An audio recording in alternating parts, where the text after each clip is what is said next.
forna si wéyu bëy ne yéen kansula yi wala ñenn ci kansula yi ak mayo bi jaxasoo nañ maanaam mbir mi neexatul bind forna tamit ci wéyu bëy ne bind nga ab bataaxal maanaam letter to the American embassy lan moo ko waral luy problème bi bëgg naa nga ñu indi ci ñaari laaj yi ma la laaj yëpp nga indi ci leeral ak itam kañ ngeen gëj a am general meeting comme general council meeting sorry. maa ngi rafetlu laajte bi nga laajte because umpalewuloo mbir ne ku nekk di follow newspaper yi Foroyaa ak yeneen newspaper yi di nga gis ne there have been a rift in BCC bi nga xam ne letters ñu ngay jóg from office of the mayor yeneen yi ñu ngay jógee ko from councillors push and pull mu ngay am and lii it's not news because this is an open secret everybody knows it problème bi nag mu ngi émanate from cleansing department buñ jël because umpalewu leen mbir ne BCC moo nekkoon di first council boo xam ne nii dafa win funding bu jógee ko from Bloomberg philanthropist that was in 2024 so bu loolu happen man I was fortunate to be chosen as the coordinator of that project so biñ ma choose as a coordinator of that project it was a $50,000 worth project buñ ma ko choose ñu ne fu mu nekk it was part of it moo nekkoon pour ñu setal Banjul for 3 months te li ma laajte woon moom moo nekk $1.2 million boo xam ne dañ ko doon fay 80 people te fay nañ leen ko $6,000 every month ay tamit part of the things that I agreed with before taking the job moom moo nekk ne I do not believe ne ma war a nekk coordinator Dudu Ja war a nekk supervisor Dudu Ja dafa war a ñëw am 15,000 man ma am 20,000 ñoo xam ne ñoo nekk di liggéey bi nga war na jox 6,000 wala 5,000 I agreed ne across the board man ak ñeneen ñu fa nekk ñëpp everybody will receive the same amount of money amut coordinator amut supervisor na ñëpp liggéey because of am na yenn façon ngi liggéey yoo xam ne technicalities lañ la dee bugg a jaay rek ak jànga bu rëy ba bale la bale mënut a weesu bale so man bi ma demee ba jël loolu ñu agree jël ma tamit ma demoon tamit to cut the long story short nit ñi nga xam ne nii punctuality I did not joke with it ku miss benn dee bu nekk dañ la daan dog dee boobu duñ la ko daan fay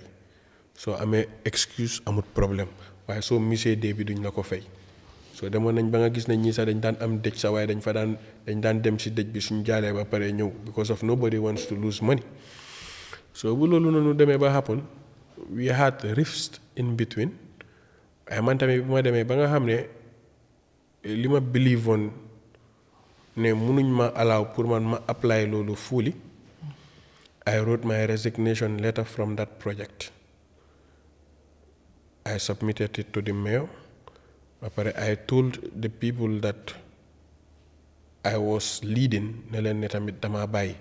because of tamit nit mënuloo tamit dem di lead nit am ñu bari ñoo xam ne tamit yow yaa taxoon ñu bokk ci projet bi nga bugg a dem rek bàyyee noonu because of nit tamit moomuloo sa boppa daf dee am sa benn genn wàlla boo xam ne tamit nit ñi tamit ñoo ko dee moom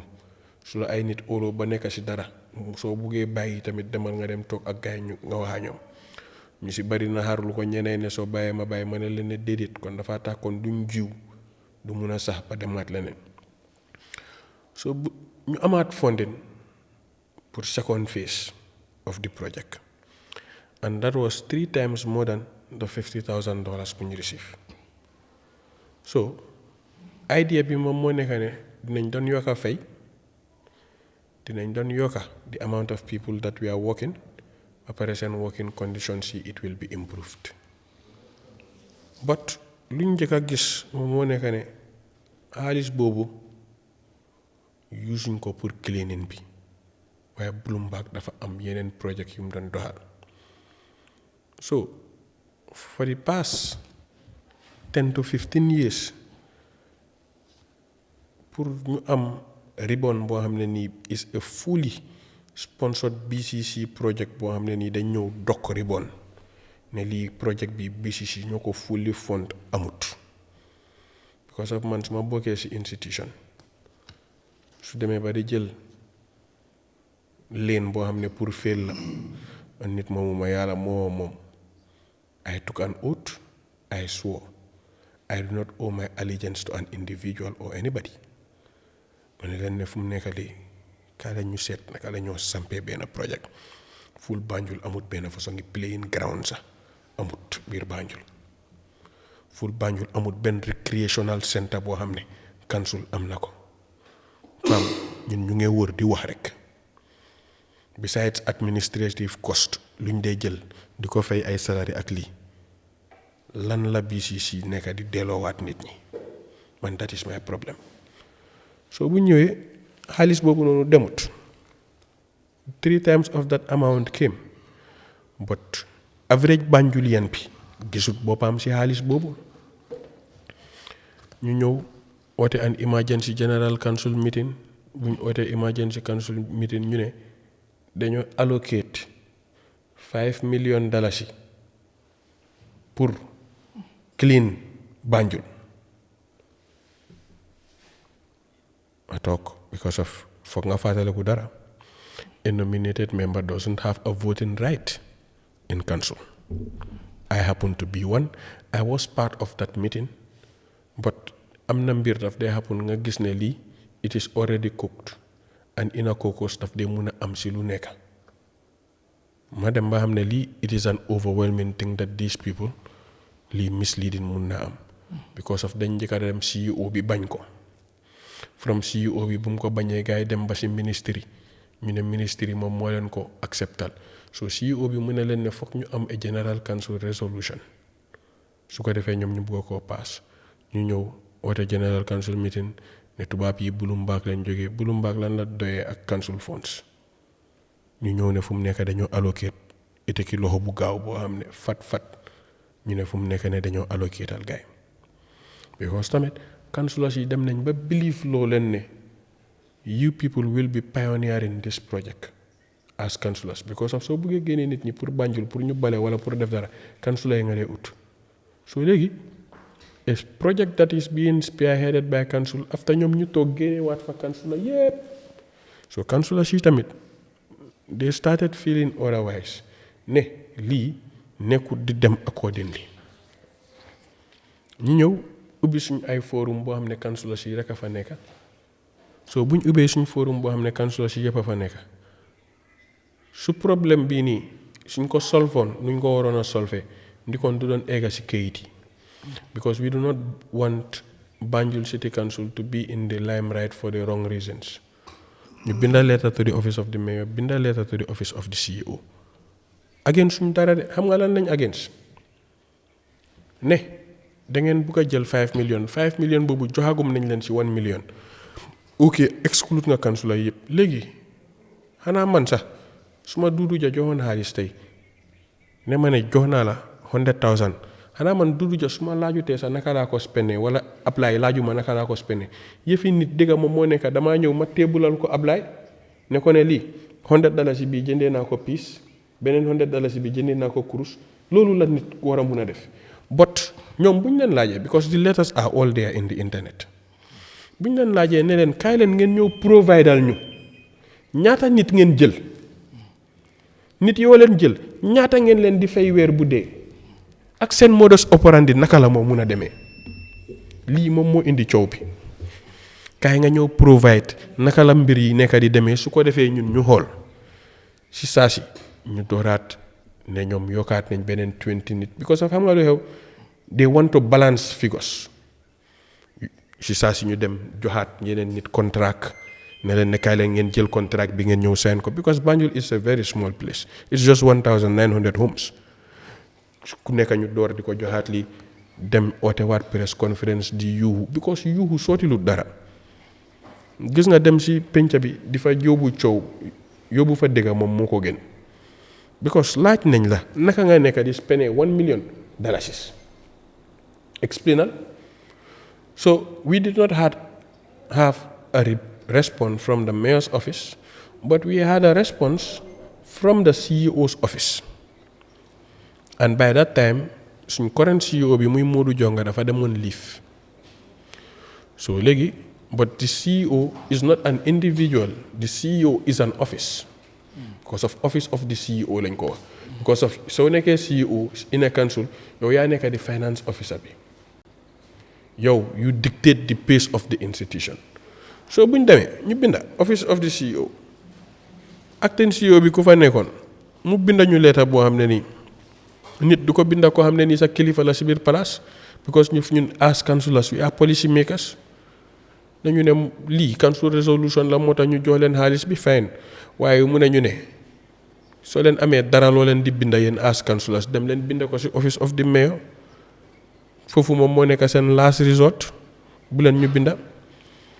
and we had to write back to the CEO ñu ne ko ne demal nga dem read section 29 ak section 30 of the Local Government Act because of you have the fiduciary responsibility pour loo xam ne nii rek am na si biir council when it comes to spending yow you should be that actor boo xam ne nii you should be regulating spending expenditure especially when it has to do with council funds and project mayor's office mënut a carry out project so yow you are talking to lettered people you are talking to people that went to school so lan nga nekk nii di explain so ñu am because of dang dee gis council yoo xam ne soo léegi oote wuñ council meeting because of xam nañ ne suñu ootee council meeting dafa tense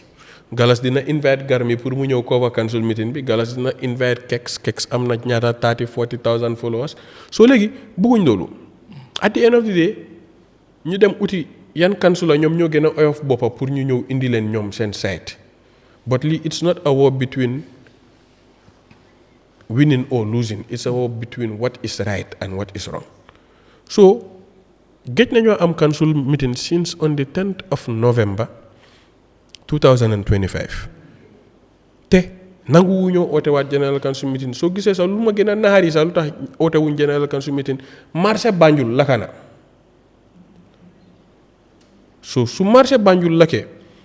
te marché bi council moom ko mu nekk our first fixed asset bu ñu am biir council there is no other thing lu gën a rëy lii pour nga oote an emergency general council meeting marché bi lakka na more than nearly 60 days léegi bu marché bi lakkee ba tey mënuloo oote meeting general council meeting because of xam nga ne soo ootee general council meeting mbiri xaalis bii nii soo ko boole wutee si agenda item si sa AOB nit yi dañ koo éthique understand so léegi lii mbiri xaalis bi tax na bañ a oote general council meeting because of man I told them ne leen ne lii people will fire from all cylinders council la bu génn a course bi ak council la bu génnut course bi yow yaa xam but man my representation in council is bigger than being a political head man I am an activist man nit ñi soo xoolee Galas luñ la dee njëkk a wax moom moo nekk ne man personally ne Galas he stands for equity and a justice pivotal society so yow man li ma diwoo man suma boppa dama ko war a xeeñ man mënumaa ñëw naa ne Adama Barrow dafa korob ba pare su BCC amee dara ma toog noppee ko den man fu ma waxati sax nit ñi duñ ma xool jàppee ma nit ku serious because of man soo gisee lu tax lii yépp ma bugga ko because of gis naa commission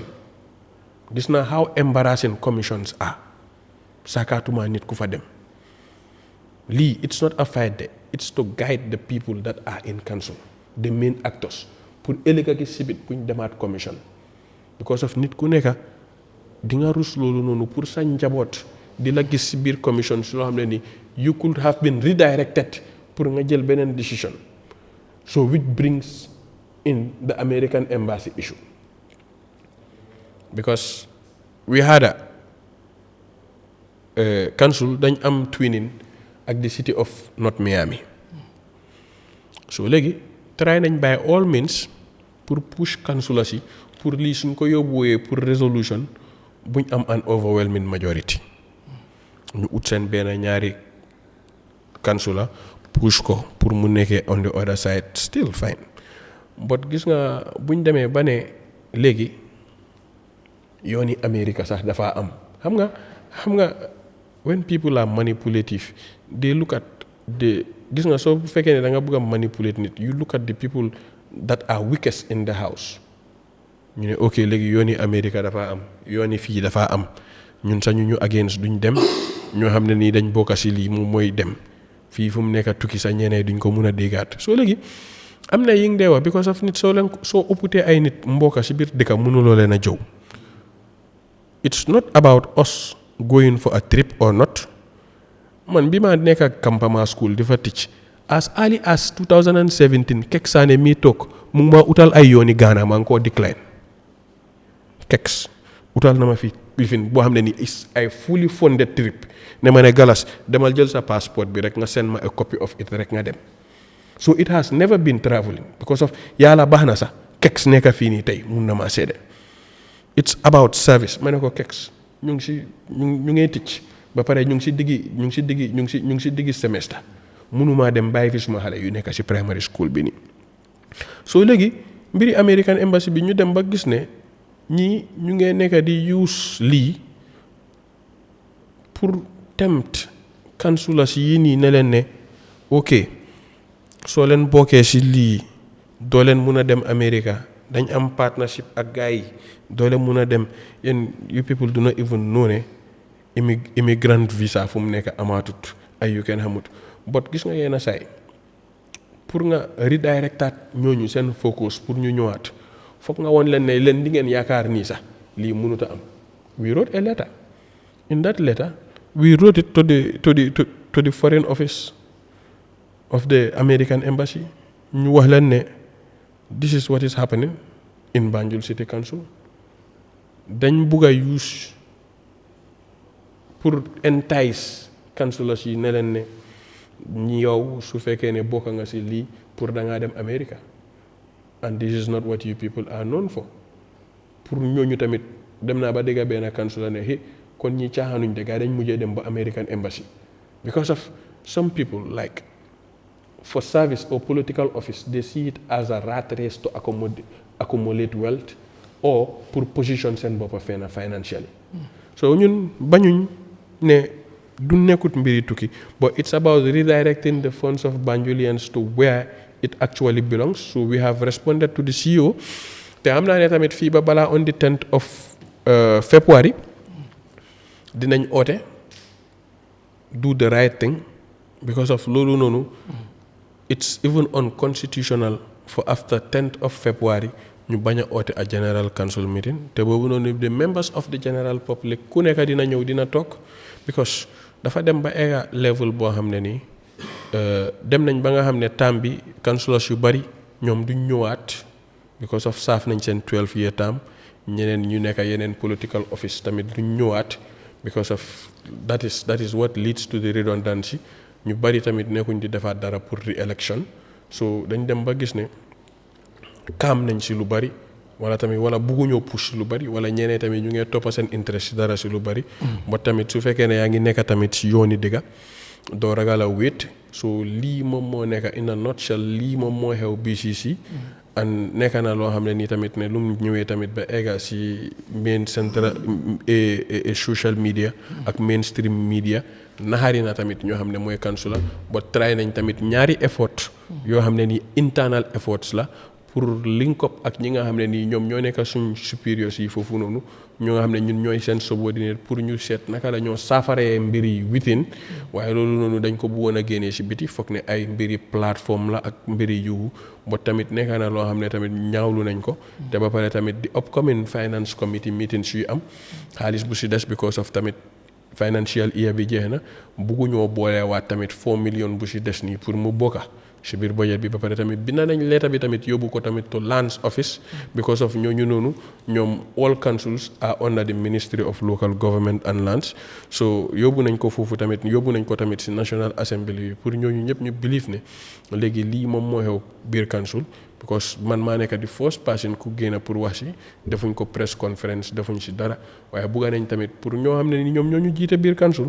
moo xam di administrative arm ak di political arm pour ñu delloowaat seen xel xam ne office bi nekkul office yi papi kenn wala yaayi kenn waaye waa Banjul ñoom ñoo moom office bi funds yu fa nekk moom moo nekk ne di 40% of those funds dafa war a dem through administrative cost 60% yi xaalis bu ñoo générété council yëpp dafa war a delluwaat tamit si biir niti Banjul waaye tamit mënuñoo toog di dem tamit di joxaat contract ñeneen ñoo xam ne si mbiri bale mbeeda rek ñii di si receive ay $15,000-$20,000 ba pare nga gis kuy bale suba ba ngoon ba pare nga war ko étiki jox ko $6,000 so lii nekkut loo xam ne nii dafa right pare tamit dinañ ko xeex tamit up to any level.